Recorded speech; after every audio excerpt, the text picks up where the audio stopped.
Hello everyone, so in this video, let's start with a new topic of distributed relational databases.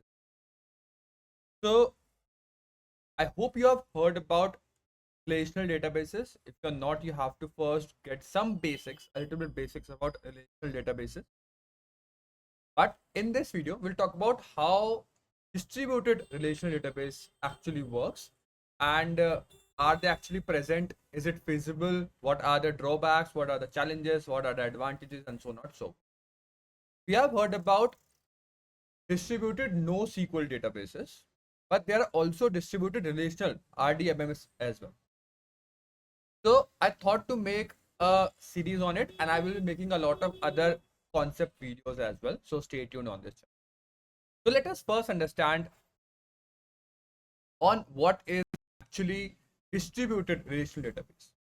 So relational or distributed relational database are designed to distribute data and query processing across multiple nodes, providing benefits like scalability, high availability, and fault tolerance while maintaining a relational model and SQL-based query.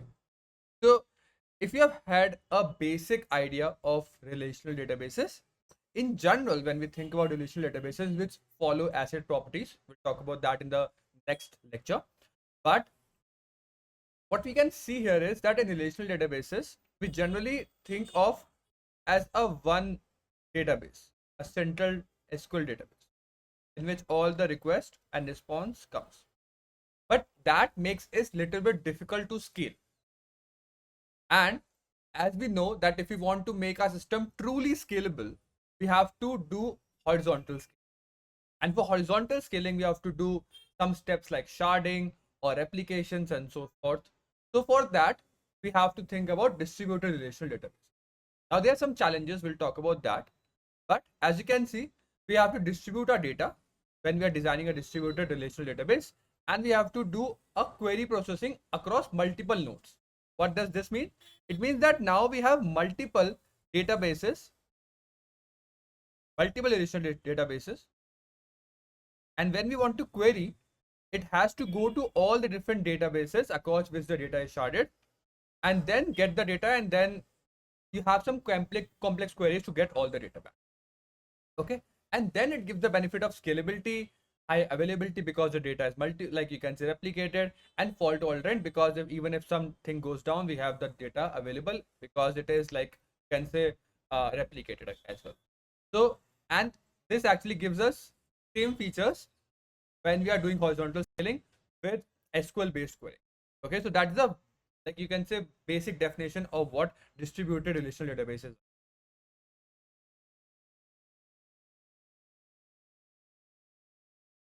Now let's talk about the advantages of relational databases which are distributed.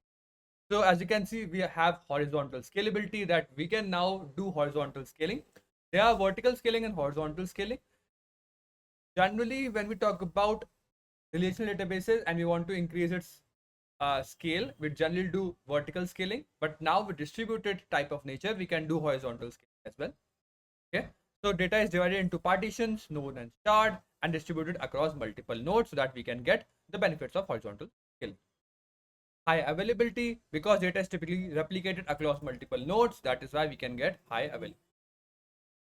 Get ACID transactions. This is the best part. We'll talk about more in different lectures. How we can get ACID type of capability in distributed relational databases, and we can get those as well. There are different type of databases that are present and gives type of functionality. And SQL compatibility because relational database generally talk in SQL queries. So if we have distributed the data across multiple shards, we have to somehow give the same functionality to write SQL queries and get the data back, and that you can also. So that is the advantages of distributed relation database, that we can get the same things of ACID compliance and SQL compatibility with high scalability and high availability. Now there are different databases which gives this type of functionality. Let's talk about them. One of the good amount or database is Spanner, Google Cloud Spanner, which is, as you can see, globally distributed relational database developed by Google. It is provided high scalability, strong consistency using a distributed protocol. We'll talk about that. That is called Raft. And SQL compatibility. Spanner uses a technique true time API to synchronize clocks across nodes, which help us to maintain global consistency. We'll talk about in a separate video that it uses true time APIs to synchronize the data and maintain consistency between the different nodes it has in the cluster. So that is one of the examples, that is Google Cloud Spanner. It is also very much highly used as well in the ecosystem. Another one is TIDB. TIDB is an open source distributed SQL database, provides horizontal scalability, high availability, and compatibility with MySQL. You can do MySQL compatibility as well here. And as you can see, it has different features. We'll talk about that in different videos, but this is the major idea that again, this is a open source, like you can say distributed SQL. Yes, another distributed open source SQL database, that is Cockr DB. Even though it has little bit different, you can say it has SQL query compatibilities, but you cannot directly use SQL. You can say drivers here. You have to do some tweaking out here as well. But yeah, it can also give you SQL type queries. You can. It is open source. It again gives you high availability, resilience, and scalability. So that is the three major SQL databases that are distributed in nature, and you can use as well. We'll talk about more detail into further you can say lectures.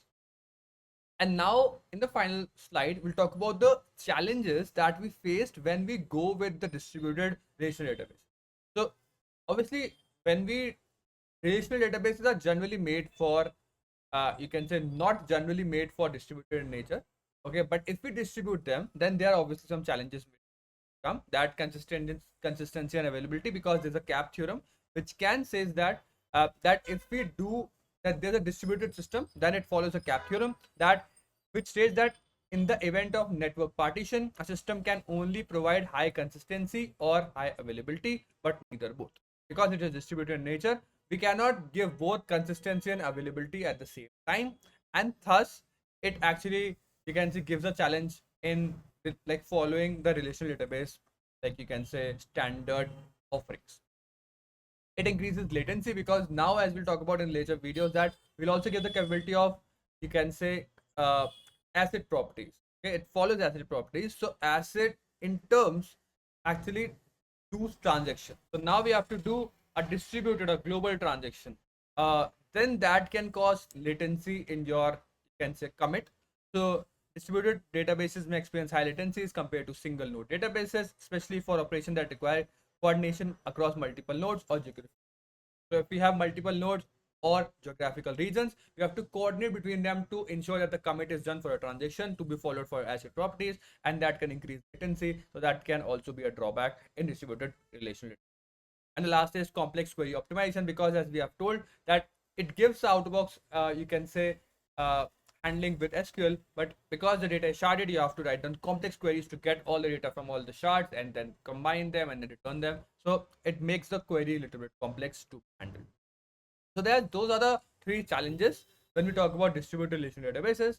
In the next lecture, we'll talk about the very basics, what is a transaction, and then we'll talk about how we can do distributed transaction in relational databases, that is. So I hope you understand the very basics and the intro of this relational databases that is distributed nature. If you still have any doubts, you can mention in the comment box of this video. I will see you in the next one. Keep coding and bye.